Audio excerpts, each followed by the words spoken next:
Isang pinagpalang umaga mga kapatid. Sige po ay naanihan ko po ang lahat na tumayo. Hallelujah. Sa umagang ito, sama-sama nating maranasan ang kagalakan sa presensya ng Panginoon. Amen? Amen. Kaya purihin natin siya sa Espiritu at katotohanan. We praise you, Lord. Hallelujah.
sa'yo.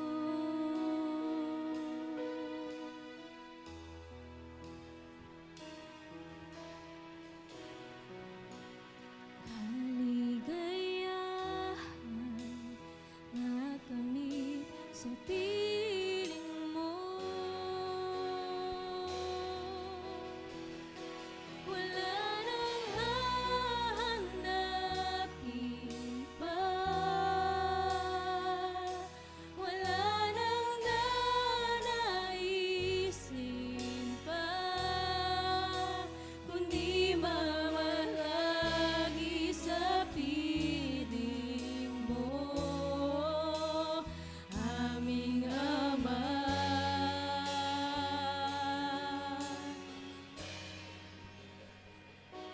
Wala nang papantay sa'yo, nag-iisang Panginoon, kaya ang naisin ng puso ko sa piling mo.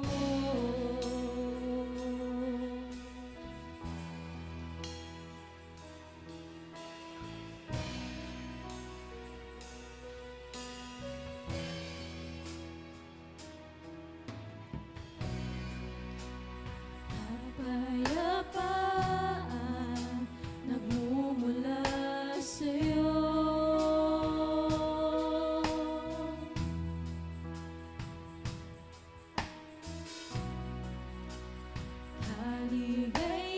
Kaligayahan nakamit sa piling mo. Wala nang hahanapin pa, wala nang nanaisin pa, kundi mamalagi sa piling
linisin nga, Panginoon, ang aming puso ay sa piling mo lamang.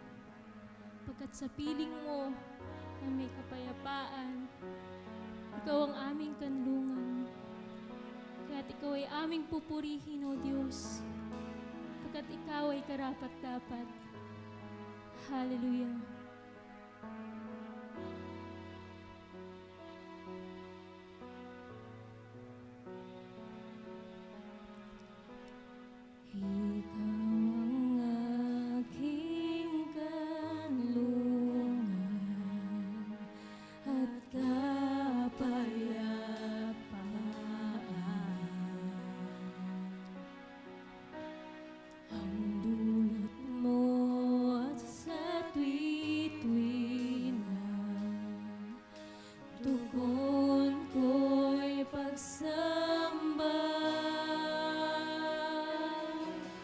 Pasanin naglalaho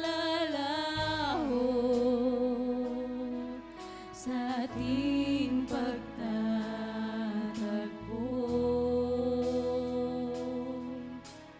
Ang buong puso at buhay sa'yo ay aalay.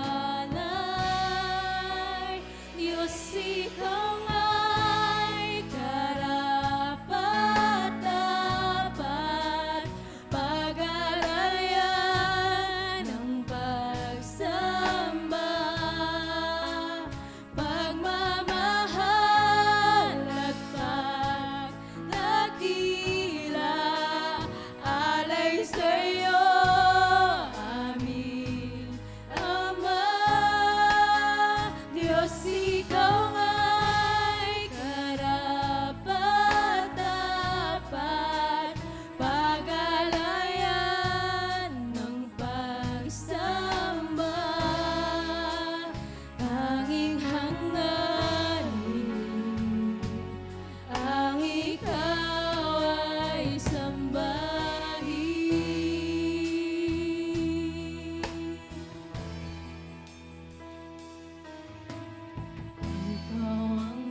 ikaw nga'y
pagsamba at papuri, pagkat ikaw ang Diyos na nag-iisa. Walang makapapantay sa iyo, Panginoon. At sa inyo nga lang po namin natatagpuan ang tunay na kapayapaan. Sa presensya mo nga lang, Lord, natatagpuan namin, Lord, ng tunay na kagalakan, Panginoon. Kaya't ikaw ay aming pupurihin, ikaw ay aming sasambahin. Sa inyo nga lang po namin ibibigay ang mataas na papuri, pagsamba at pasasalamat. Sumigaw tayo ng malakas na Amen! Amen! Hallelujah!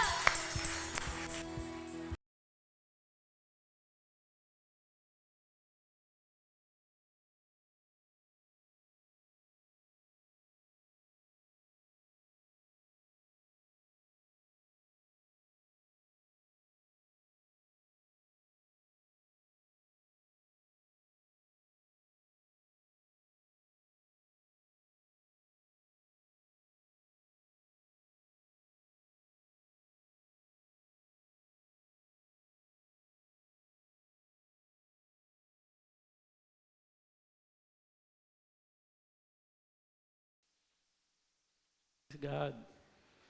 Palakpakan po natin muli ang ating Panginoon. Let us greet one another. Batiin niyo naman ang inyong katabi sa kaliwa at doon sa nasa kanan. Good morning, everyone. Praise the Lord. Are you excited to be in the house of the Lord? Amen. And good morning din sa mga nanonood sa ating live streaming. Praise the Lord, Lord. Today, napakaganda ang ating maririnig. It's a good news. Kasi mga balita ngayon, not so good news eh. Hindi po ba? Today, we will hear some good news coming from the Lord, praying that God will be the one to speak unto our hearts. Amen po ba tayo doon? That the Lord will be the one to talk to each one of us. And it is my prayer that we take all the words that we will hear today to heart. And today, the Lord will really move and change us. And that is the purpose of why we are coming to church every week. We do not disseminate information. We are here to learn so that our lives will be transformed. Our character will be changed into the likeness of our Lord Jesus Christ. So when people see us, when people around us, they see how we live, they will see the beauty of our Lord Jesus Christ in our lives. Amen po ba tayo doon, mga kapatid? Nakikita ba ang kagandahan ng ating Panginoong Jesucristo sa buhay ng bawat isa sa atin, sa araw-araw nating pamumuhay? And that is through the exercise of our faith. Yan po yung ating pag-aaralan ngayon. That we live by faith as followers of Jesus Christ. And the text that we have this morning ay sa Romans 1:17. And I'm sure familiar na po ang bawat isa sa atin. Basahin po natin ng sabay-sabay. For in the gospel, the righteousness of God is revealed, a righteousness that is by faith from first to last. Just as it is written, the righteous will live by faith. Amen po ba ang bawat isa sa atin? All of us will live by faith. Our life's journey, our Christian faith journey begins with faith, continues with faith, and will end in faith. Amen po ba tayo doon? Begins, continues, and ends with faith. And that is very important for all of us to understand. So before I proceed, let us have a short prayer. Lord, we thank you for this wonderful day, O God, that we could come together to sit down and learn from you. And it is our prayer, Lord God of heaven, that you be the one to speak to each and every one of us that are here in the church, And to those that you have, God Almighty, called to listen to your word through live streaming. It is our prayer, O Lord God of heaven, that you make our hearts receptive, teachable to your words. And it is my prayer, O Lord God, that I will be able to declare forth your counsel to your people, O God, with integrity, O Lord God Almighty, and with power that comes from the Holy Spirit. And let your name be glorified. Let your name be lifted up. In Jesus' name we pray. Amen. So napakalinaw po ang sinasabi sa atin. The gospel is the good news. The gospel is the righteousness of God that is revealed. I-revealed, ipinahayag sa bawat isa sa atin. The righteousness of God is the perfect character of God of heaven. And the righteousness that is revealed, that is coming from God, is this is the legal aspect of our faith. That in the eyes of God, we are made righteous through faith sa pamamagitan ng ating Panginoong Jesucristo. Because He is the one who suffered. He is the one who was crucified on the cross and paid for the penalty of our sins. We know that already. Basic po yan sa ating pananampalataya. Ang ating Panginoong Jesucristo ang siya nagbayad sa ating mga kasalanan. At sa mata ng Diyos, we are made righteous before God. Gaano man kalaki ang ating mga nagawang kasalanan, because of our Lord Jesus Christ, we are made righteous before the Lord. Di ba napakagandang balita yan, mga kapatid? That is, we do not have to earn our salvation by good works. No? It is not, you are not saved by good works. We are saved by grace. Amen po ba tayo doon, mga kapatid?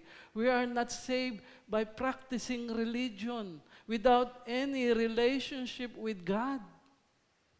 You may practice religion all of your life but have no meaningful, no personal relationship, no deep and true relationship with God on a daily, day-to-day, moment-by-moment basis.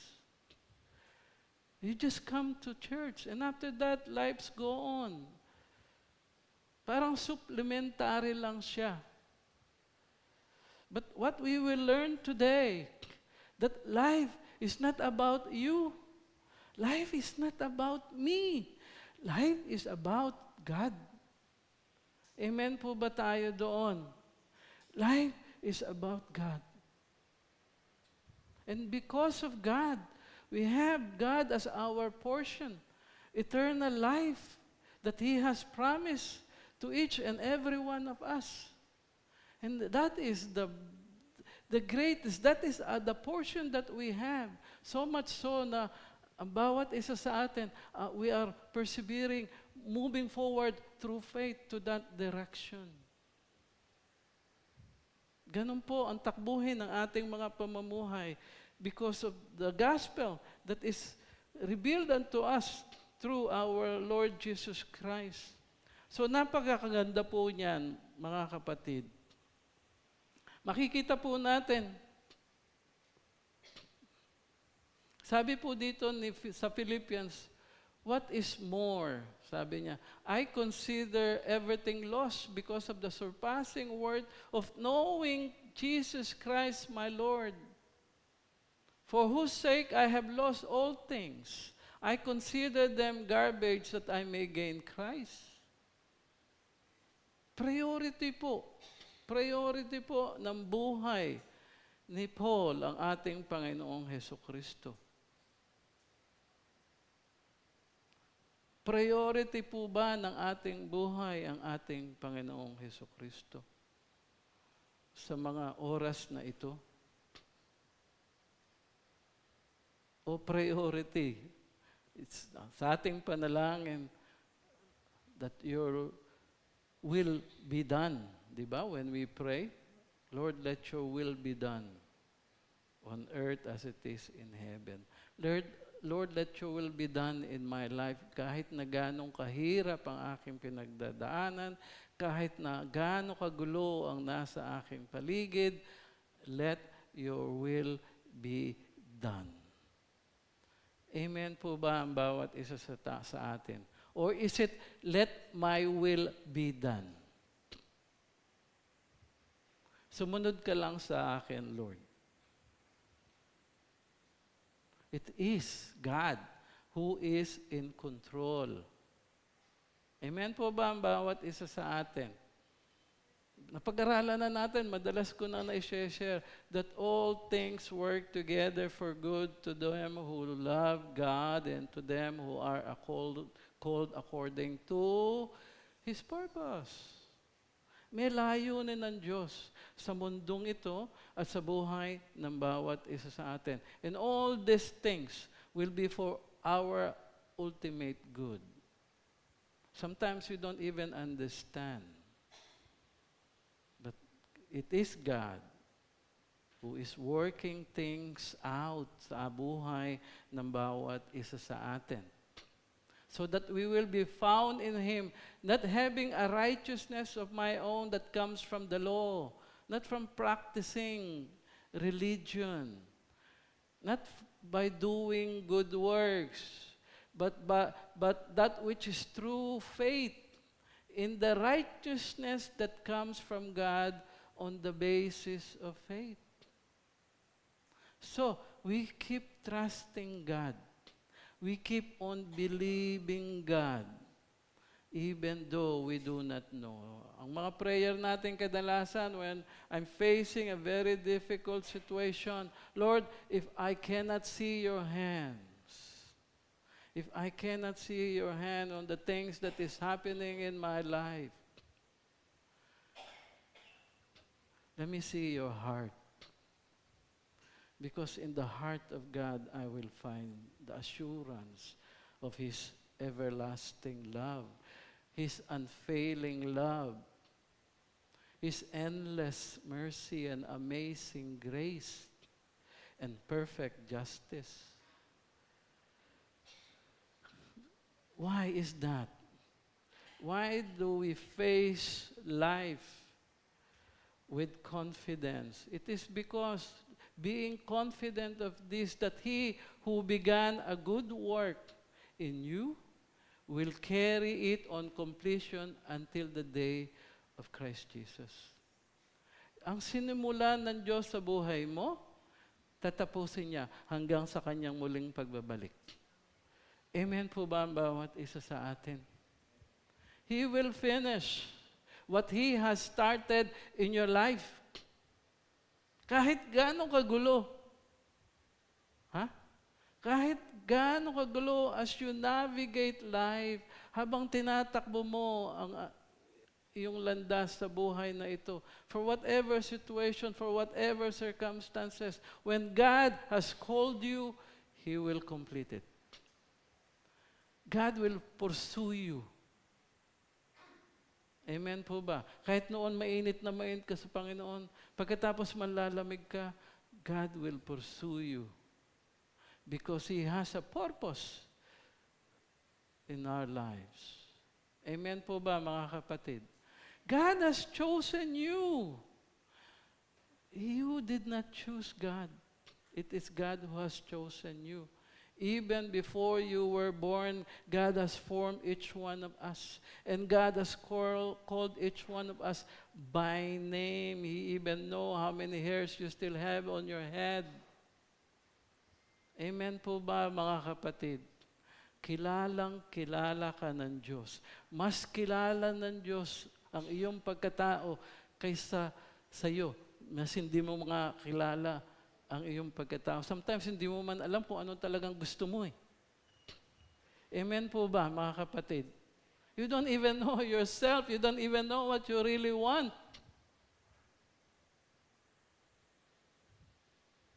But God, I tell you, kung ano ang sinimulan niya sa buhay mo, tatapusin niya yon. So what is God accomplishing in your life? We have to understand this, so that we will have a very good appreciation of the gospel, the whole counsel of God. The summary of the Bible can be summarized into four words lang, from Genesis up to Revelation. You can summarize that in 4 words. One is what? The creation. You have to understand.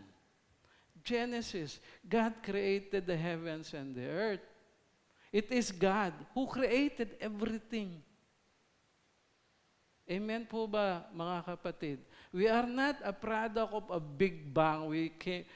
It is from nothing we came. Out of nothing we came. Paano bang mangyayari yun? We also do not have the gorilla as our ancestor. Ha? Alam niyo po ba yung theory ng ano? Ano bang theory yun ulit? Evolution. Lolo't lolo niyo daw ang mga gorilla at mga unggoy. You want that? I don't think you want that to be your ancestors. Evolution. That is not true. It is God who created us. Mababasa natin mamaya yan. So, creation is important. Need to understand. And after that, you know God. And after that, man. You should know us. Us. Tayong mga tao na nilalang ng Diyos. We fall into sin. Yes? We rebelled against our Creator. So, creation, the fall of man, and right after that is the redemption plan of God. And between redemption will be the eternal glory. That is the summary of the Bible. And that is how God is accomplishing His plan through history. All the things that is happening around us is according to the plan of God. God is accomplishing history according to His plan. What is happening in Israel? God is accomplishing His plan para sa mga taga-Israelites. Kung ano sinimulan niya sa bansang Israel, tatapusin niya yun. Amen po ba tayo doon? And it is, for us, we should always look at what is happening in Israel. Because through that we know what is happening. We will understand. We will have a clearer and a better appreciation of the times that we are in. Do you understand the time that we are in now? We are on the end times. Everybody is saying that already. Amen po ba tayo? Na-process na po ba natin yan mentally?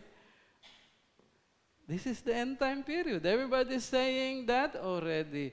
By what is happening around us, but what is the Bible is telling us that in the last day, there will be rumors of war. There will be famines and pestilence. Di po ba? And that the gospel of Christ will be preached throughout the whole world. And there will be what? Earthquakes and all these things. And that is already happening. Why? Because of the technology that we have. Di ba? Ang bilis na i-share ng gospel ngayon. Hindi na nga lang yan through internet. Satellite na nga ngayon eh. Kahit nasa dulo ka ng bundok, pinakamataas, kahit anong liblib, you can access information. Even with the AI, grabe. No? The technology, the information is so accessible. And that is the sign of the end times. That is the prelude. God is preparing the stage for each of one of us to understand. But how will you navigate this? And it's very important. Understand how you navigate. Have an appreciation of God is accomplishing throughout history. Look at Israel.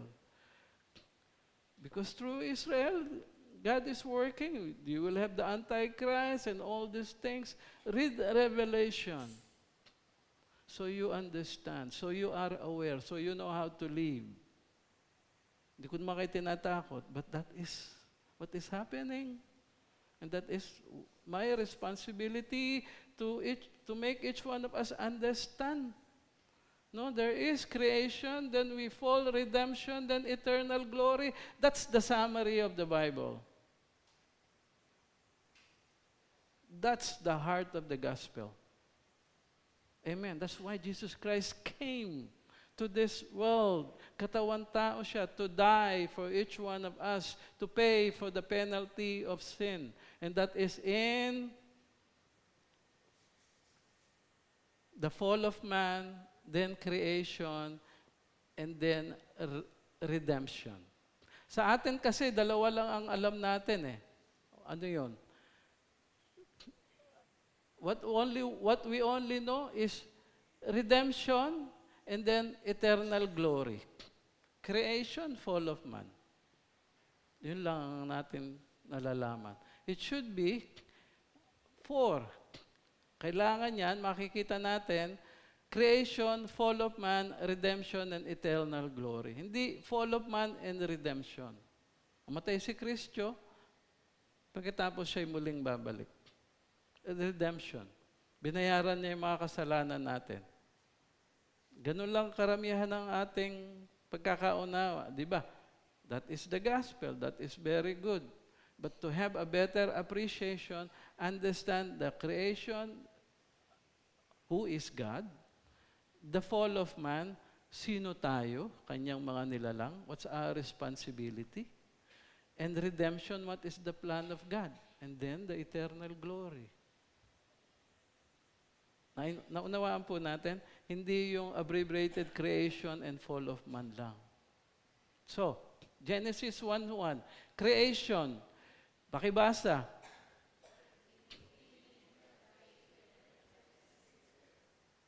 Who created the heavens and the earth? God. Not Big Bang. God. In the beginning. Eternity past. Amen? Eternity past po yan. In the beginning, God created everything, visible and invisible. God created each one of us. And then, 131, God saw that all He had made, and it was very good.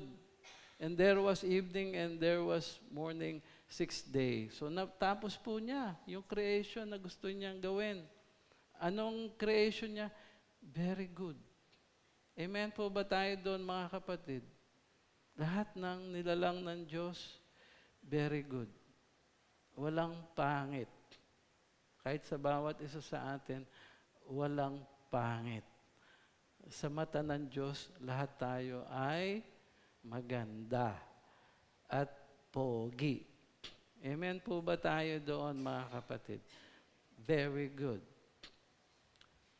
Kaya walang excuse ang bawat isa sa atin na hindi maniwala na mayroong Diyos. Why? Because of the creation. Pakibasa, Romans 1:20. For since the creation of the world, God's invincible qualities, His eternal power and divine nature have been clearly seen, being understood from what has been made, so that men are without excuse. Amen po ba tayo doon? Ano po ang pwede mong idahilan? Wala. Dahil tumingin ka lang sa mga creation ng Diyos, makikita mo ng kanyang kapangyarihan at kagandahan eh. Can you just imagine the sunset and the sunrise? Have you seen the sunrise? How beautiful is a sunrise and how beautiful is a sunset? No? How beautiful if you go to the nature, you can see the mountain, the trees, and even the wild animals. All the creation of God, they're so beautiful. Yes? Just think about it. No? Think about it. Huwag panay gadget ang tinitignan. Go out and smell the flowers. Yes? And then God, what? God created man in His own image. In the image of God, He created him.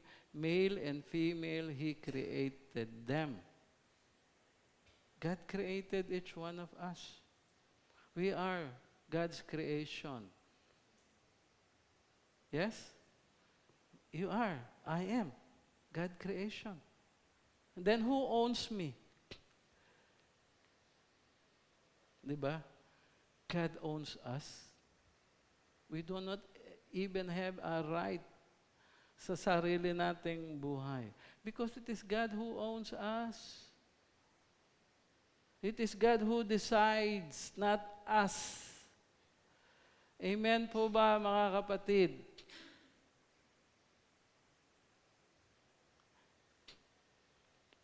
The bottom line is this that I want to say. This is the bottom line of everything, no? God owns us. We don't owe anything. Tayo ay pinanganak, nahubad. Nakadamit ba kayo nung pinanganak? Di ba hubad? Wala naman tayong lahat. And when we finish our life here on earth, what will happen? That's it. We go back. Wala rin tayong madadala. No? So the bottom line is this: if you do not and keep rejecting the Lord, in Hebrew it says, ang sabi ng Bible sa atin, it is a dreadful thing to fall into the hands of God. Isipin natin mabuti yan, ha? Reject God. Reject the gospel of Christ, and you will fall into the hands of God. You have the comfort of grace and mercy. No? We have that comfort of grace and mercy in our lives. But realize the gravity of justice if you reject the gospel of Jesus Christ. It will be very dreadful. Can you just imagine what will happen after this life? Heaven or hell? There's no party in hell, ha? Sabi lang mga karamihan na pilosopo, let's party in hell, see you in hell. Doon tayo mag-inuman. Excuse me. Hell is hell. It's a torment, 24 hours. Walang rest. Ang nararamdaman mo dyan, para kang masakit ang iyong ipin sa bawat minuto, sa bawat araw, for eternity. Pag masakit ang ipin mo, lahat masakit, di ba? Sino ba sumakit na ipin dito? Anong nararamdaman mo? Hindi ka makatulog, di mo alam kung saan ka susuot, anong gagawin mo. Masakit eh. Yun lang ang kaya kong i-describe, but probably there are greater pains. But yung small pain na lang, yung sa ipin, di ba? Iyak-iyak ka na pag masakit ang ipin mo. How much more if you spend eternity in hell? Otherwise, hell will not be hell if it's not hell. You follow what I'm saying?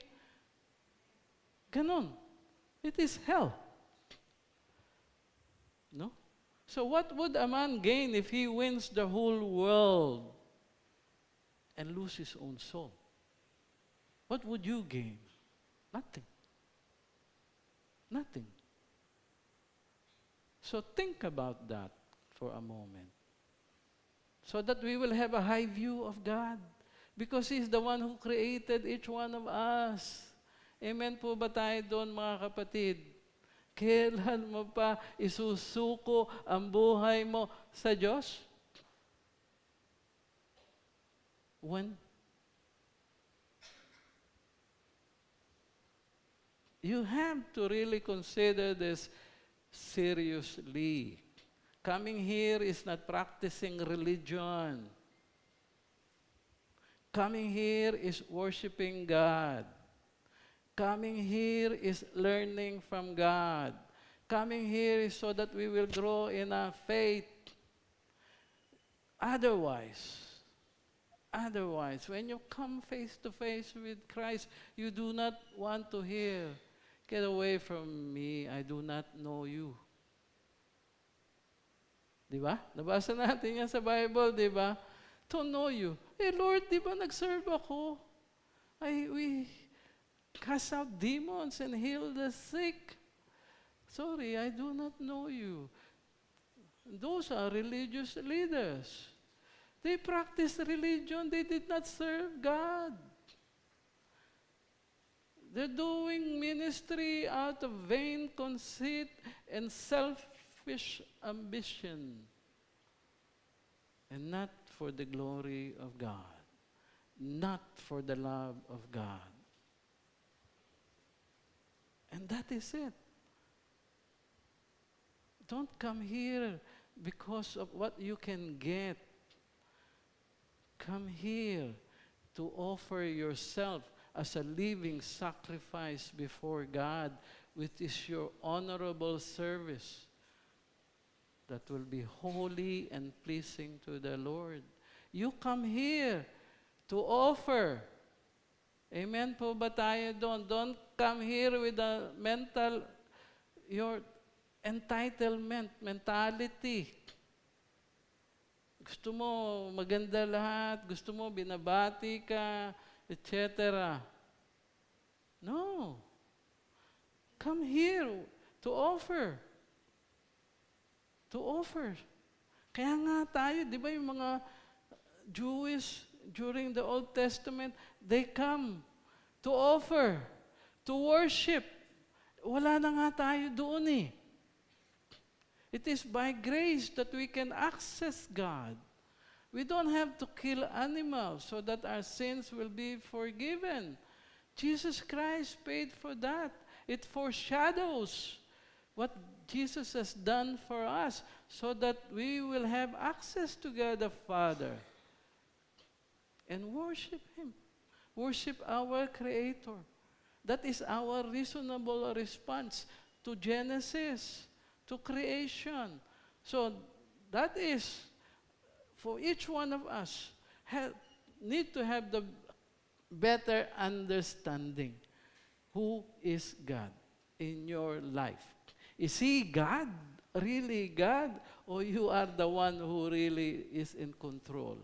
No. Has to be God. Let go and let God.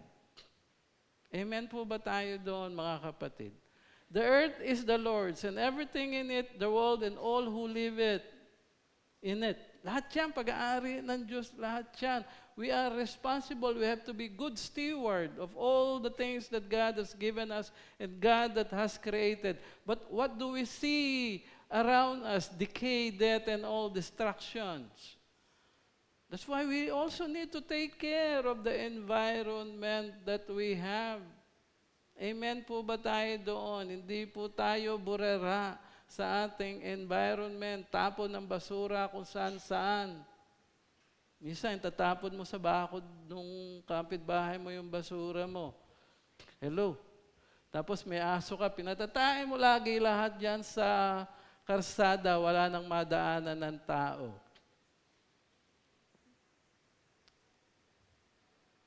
That's what I'm saying. You care for the property of God. That is how you express your love to your fellow human beings. Di lang ikaw ang nakatira sa mundong ito, mga kapatid. Amen po ba? Understand what I am saying. Mga lalaki, kung saan tayo umiihi. Minsan yung bakod natin nagiging kubeta na nung mga kung saan naiihi. Kung saan tayo tumatawid. Hello. Doon makikita yung ating pagiging tunay na Kristiyano. How we live our lives. And then, now you understand creation. God is in charge. God is working on the history. God is accomplishing things on the history. Kaya huwag matakot kahit mataas na ang presyo ng mga langis, etc., etc. Kalma lang. Amen po ba tayo doon?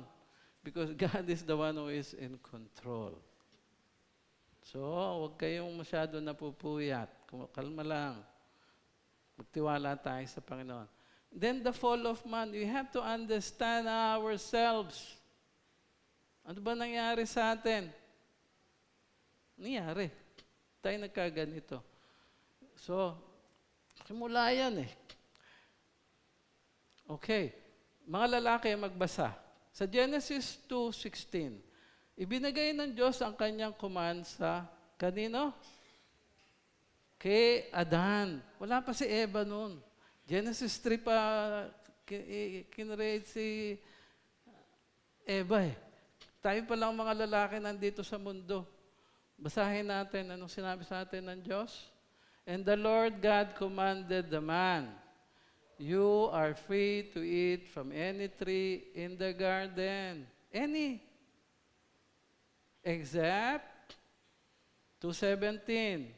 But you must not eat from the tree of the knowledge of good and evil. So when you eat of it, you will surely die.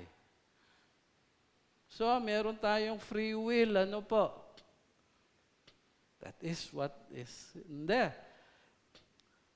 God is, you have a choice. All of us have free will. Amen po ba tayo? Otherwise, kung God has not given us free will, then it's not necessary to have the tree of good and evil. That's why there is a choice. No? That is what is love is all about. Yun ang tunay na pagmamahal. Ang pagsunod. And then, anong nangyari sa atin? So, pumasok na sa eksena itong si Eva. Mga babae, pakibasa. Ang unang marites. Genesis 3:1. Basa.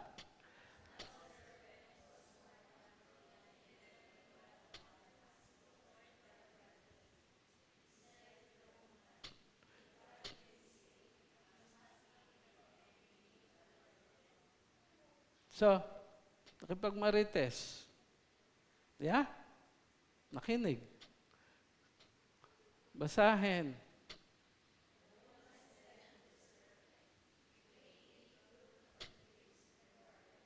So, sabi ni Satan, di ba binawalan kayo ng Diyos na hindi kayo pwedeng kumain ng kahit na anong prutas dito sa garden? Di sabi niya. Di, pwede kaming kumain. Huwag lang dun sa forbidden tree. Huwag kaming kakain. Dinagdagan pa. At huwag daw naming, basa.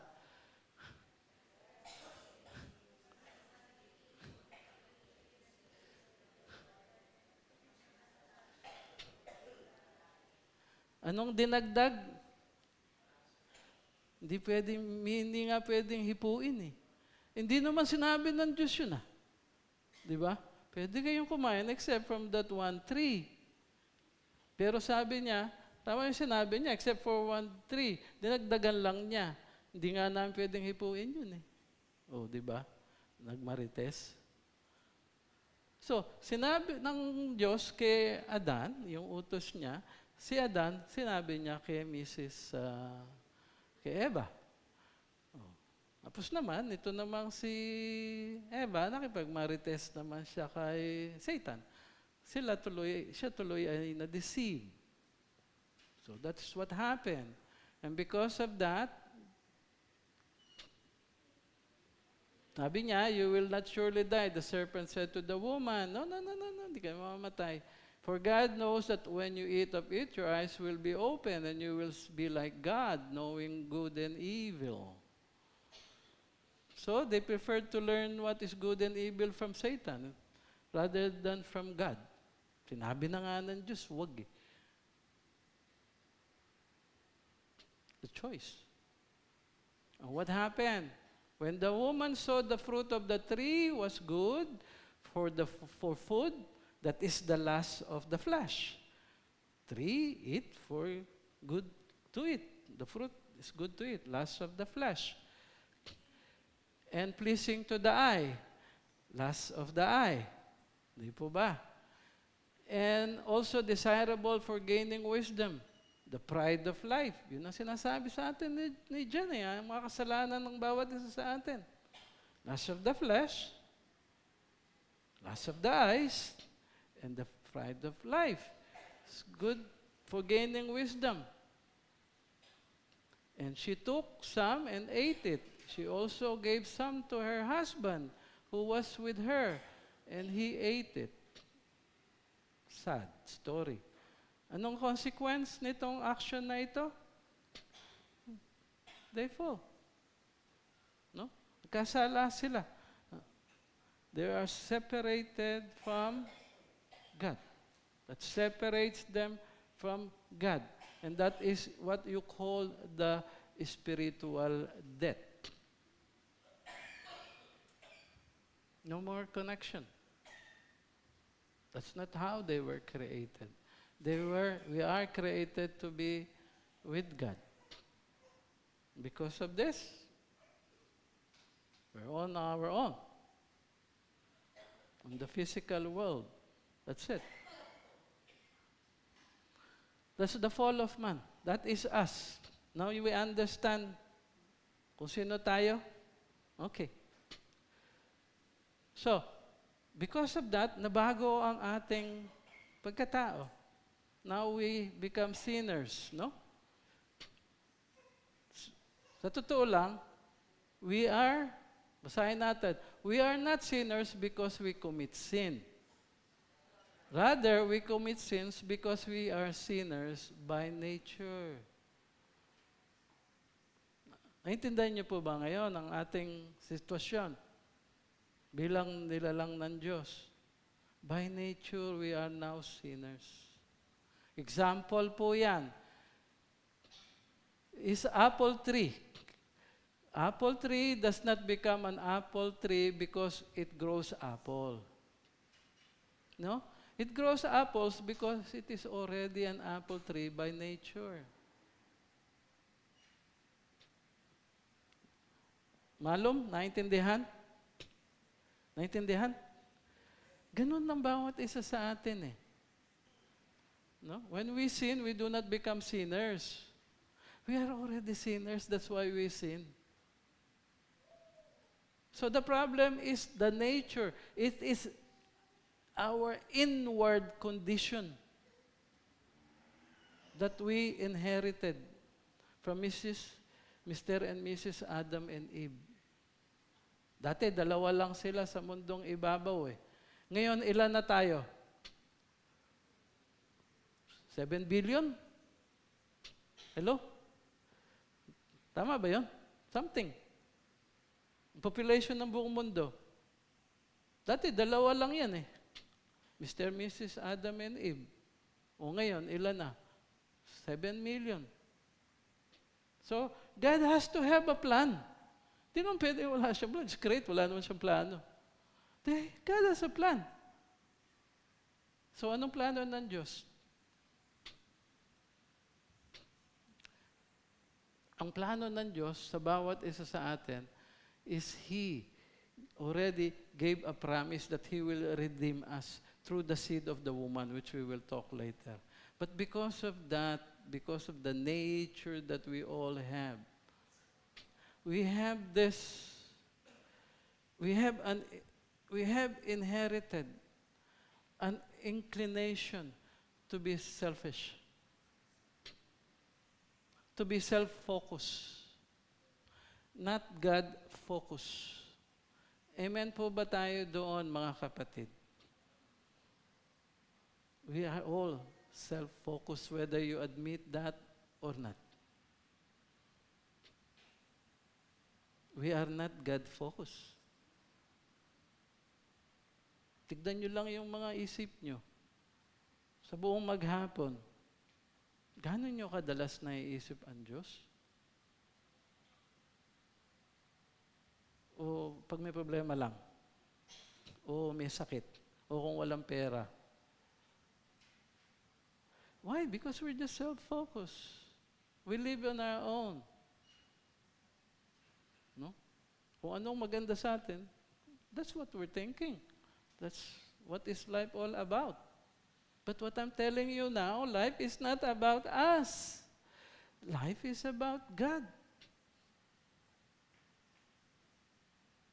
And without God, what happens to the life that we have? What is our life's journey? Wala. Life's journey is not a random. That's our faith journey is not a random. Our life should be defined by our faith, mga kapatid.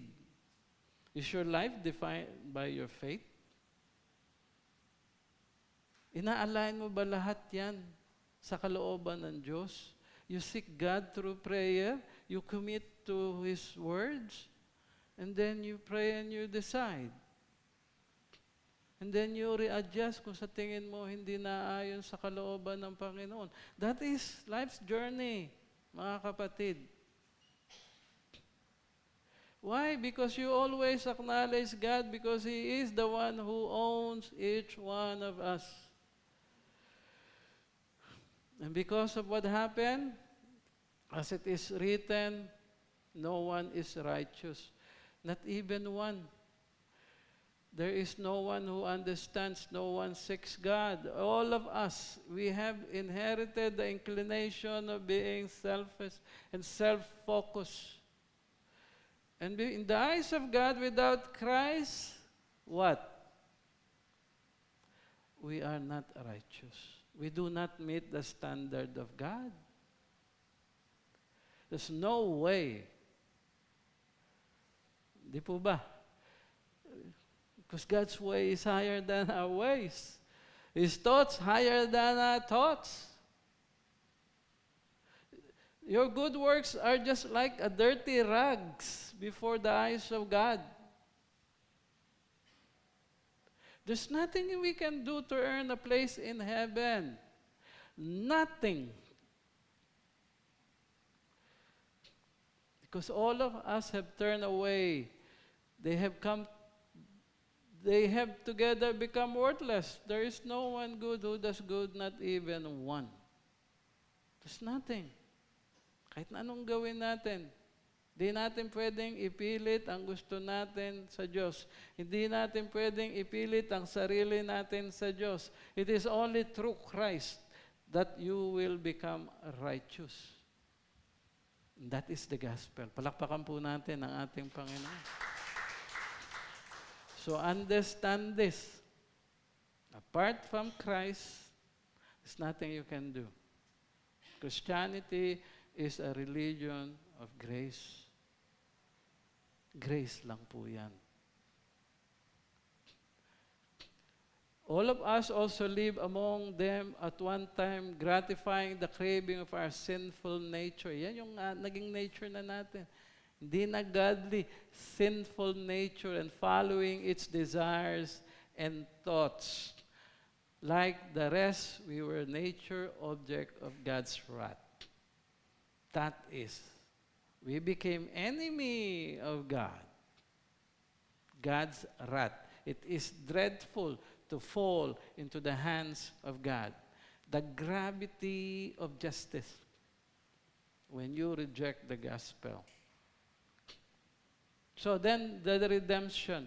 So, Mr. and Mrs., anong pangako ng Diyos sa kanila? Right after they have committed the sin, the redemption plan of God began. No? Bago pa niya in-expel yan sa garden, He already made the promise.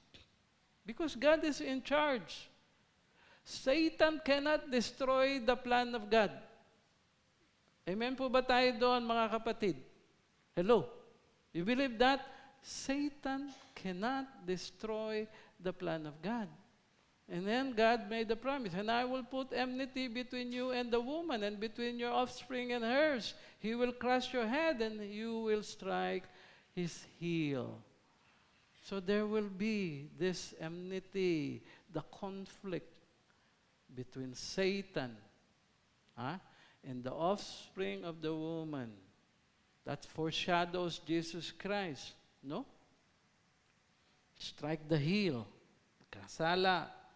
But Jesus Christ, through His death, crushed Satan's head and won the victory for each and every one of us. Amen po ba tayo? There is this enmity. Kaya galit si Satan sa bawat isa sa atin eh. Because of this. No? Because we are followers of Christ. Amen po ba tayo doon? If you do not have Christ, Satan do not care. Wala siyang pakialam sa bawat isa sa atin. But us, we belong into the kingdom of God. Amen po ba tayo doon, mga kapatid? The kingdom of God is here already. Because Jesus Christ already came eh. He already said that. No? And we now belong to the kingdom of God. We are just waiting for His second coming.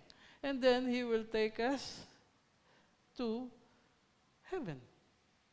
Di ba napakasimple lang yun? So Christianity is not very complicated. Waiting lang naman tayo eh. Diferensya, tayo lang eh. No? So makikita natin yung rescue. And I will put an enmity, sinabi na niya yan. The righteousness from God comes through faith in Christ Jesus. Yan. To all who believe, there is no difference. For all have sinned and fall short of the glory of God. No? So napakaliwanag po niyan. The righteousness of God is only through faith in Christ Jesus, not by works. And are justified freely by His grace through the redemption that came from Jesus Christ. It's only through Christ. And God has demonstrated this to us already, very clear as the rising sun. But God demonstrated His own love for us in this. While we are still sinners, Christ died for us. Di naman tayo sinabi mo, pakabait ka muna. No. Come as you are.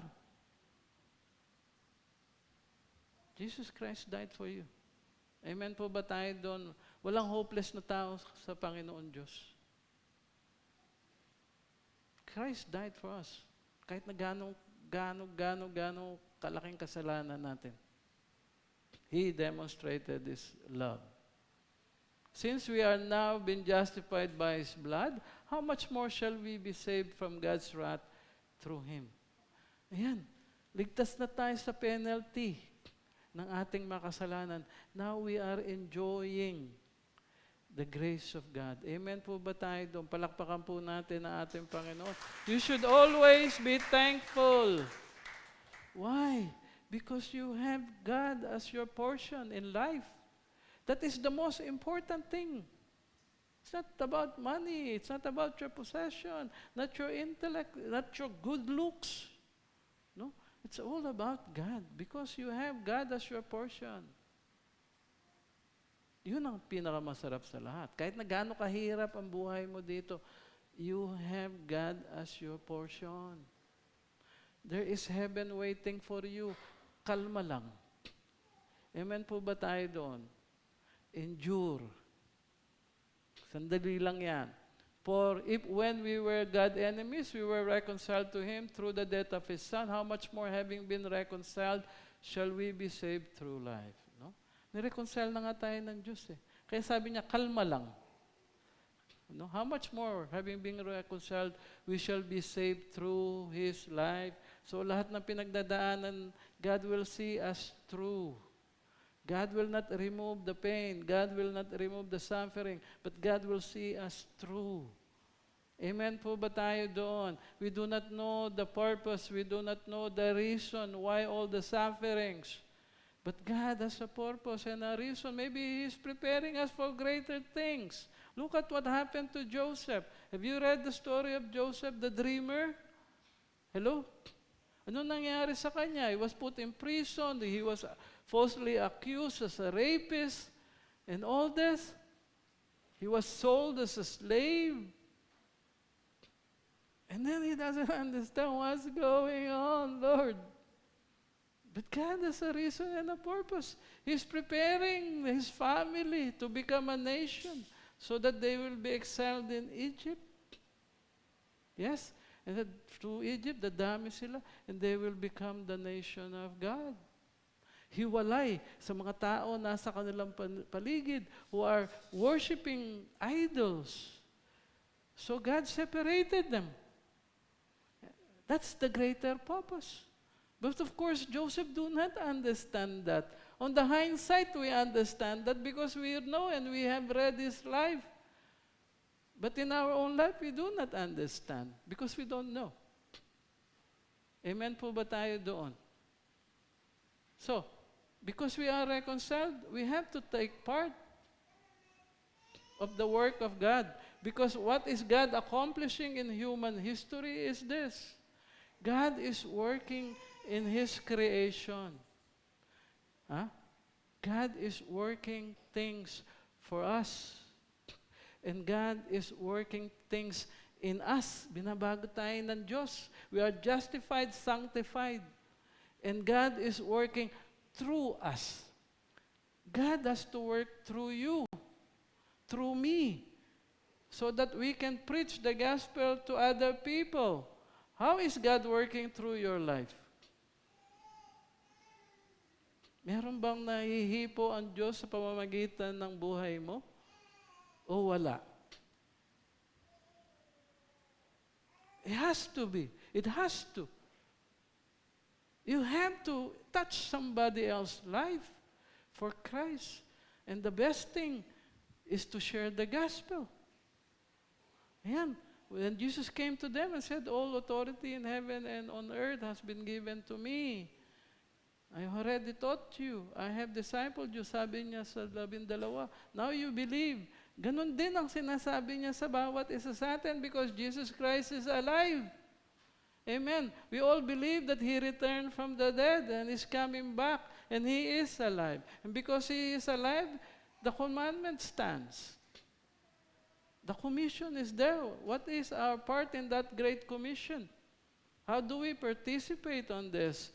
Therefore, go and make disciples of all nations, baptizing them in the name of the Father and of the Son and of the Holy Spirit. Teach them to obey everything I have commanded you, and surely I am with you always to the very end of the age. That is what Jesus Christ is telling us. That should be our heartbeat. No? Di nyo alam kung anong plano ng Diyos. Nung ako estudyante, I don't even know what God's plan is. But right after my graduation, I went to the Middle East. Dahil hindi pa uso doon na nagtatrabaho sa Middle East noong 1980. Ilan-ilan pa lang kami. 1980. Sinong buhay na sa inyo noong 1980? Iba sa inyo, hindi pa pinapanganak. Di po ba? I don't know. I have no plan. All I know is it's an opening. Malaking sweldo. Oh, kakatapos ko lang mag-college, siyempre, punta ka na doon, ano? That's it. And then people come. You Christian? Why don't you become a Muslim? No.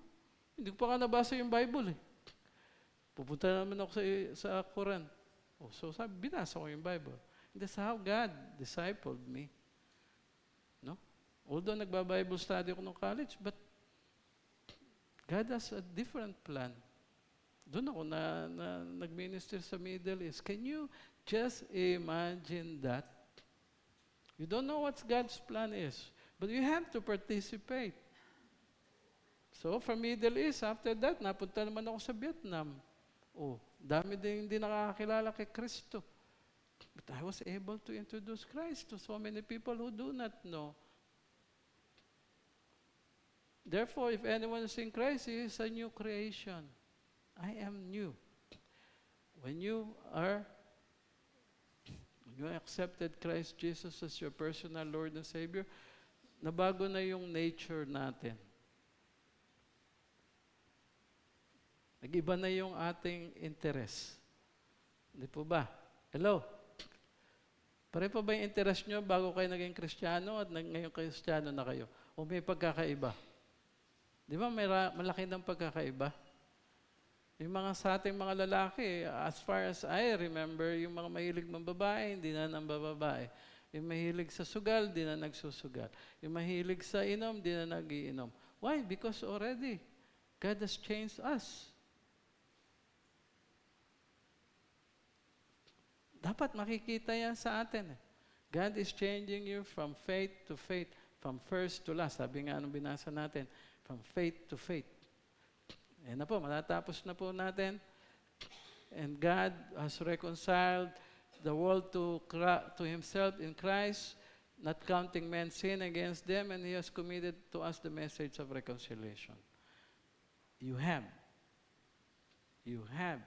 to be, you were reconciled, you have to be a reconciliator.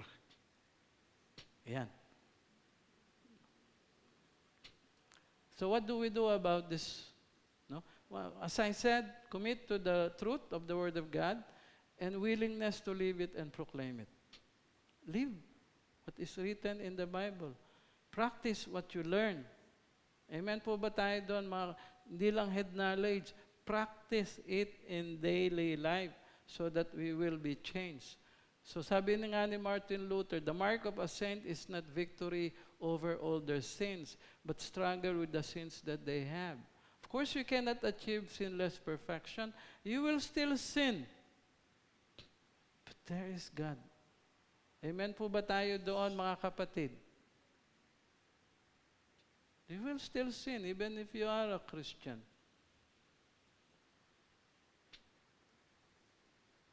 But you are always convicted.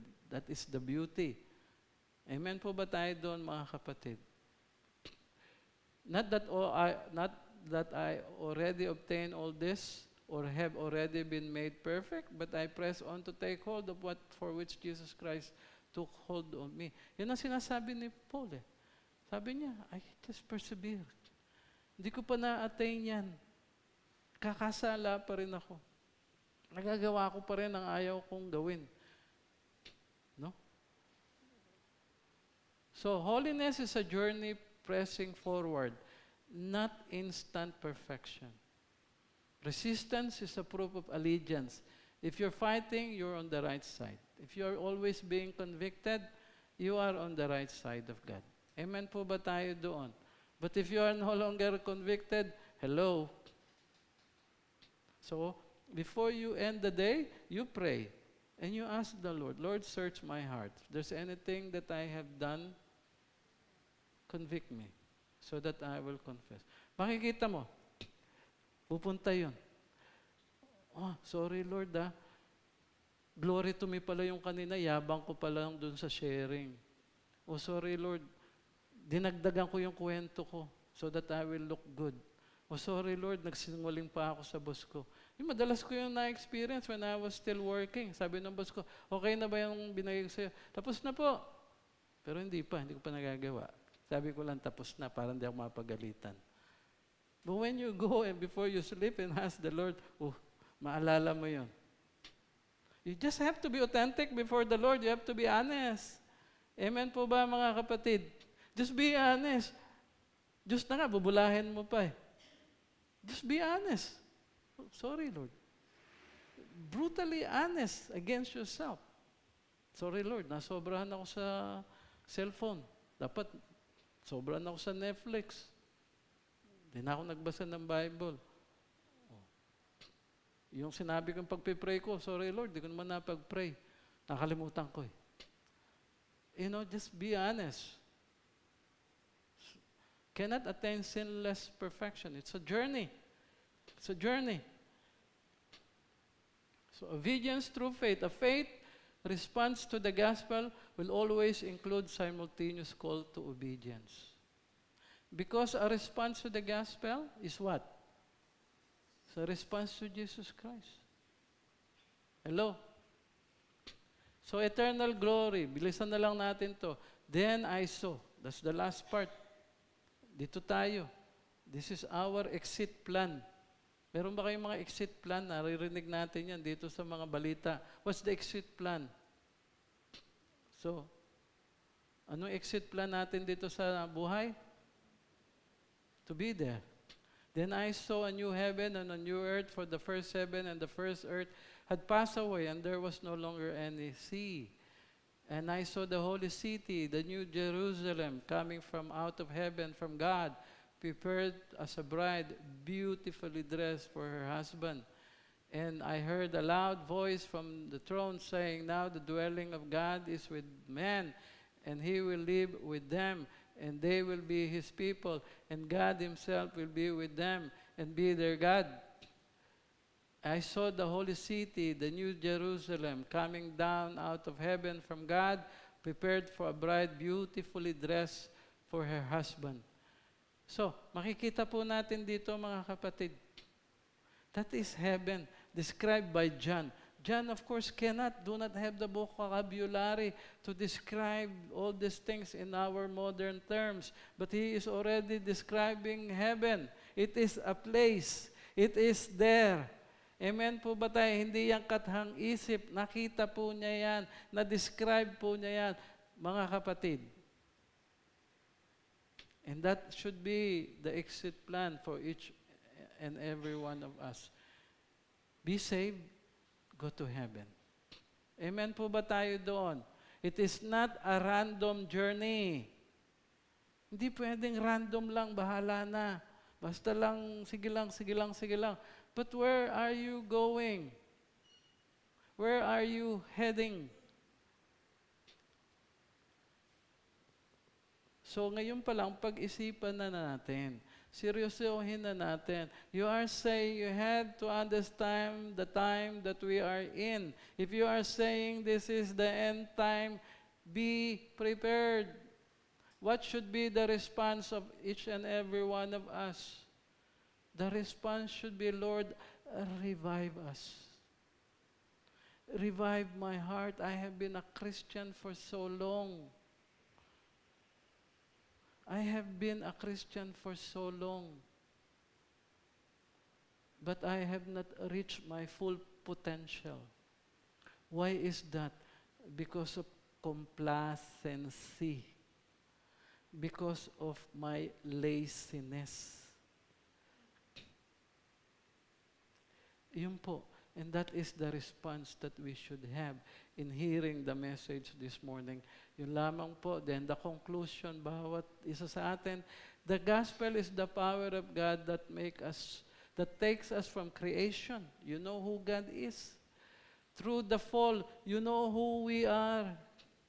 Into the redemption. Kung ano ang plano ng Diyos, what is God working in the history of man. May layunin ng Diyos from Mr. and Mrs. Adam and Eve up to the time that Jesus Christ is coming, God will accomplish all His plan. Amen po ba tayo? Sa bawat bansa, even in the Philippines, God has a plan. You know? And finally, to eternal glory. So let us live by faith, united in Christ until the day we see Him face to face. And this is what I want you to remember. And this is the time that your faith will be rewarded because you will see Jesus Christ face to face. Palakpakan po natin ang ating Panginoon. Thank you po for listening. Now let's go to the next portion po. The next portion will be testimony. I will do the closing prayer when we do the benediction. Sige po.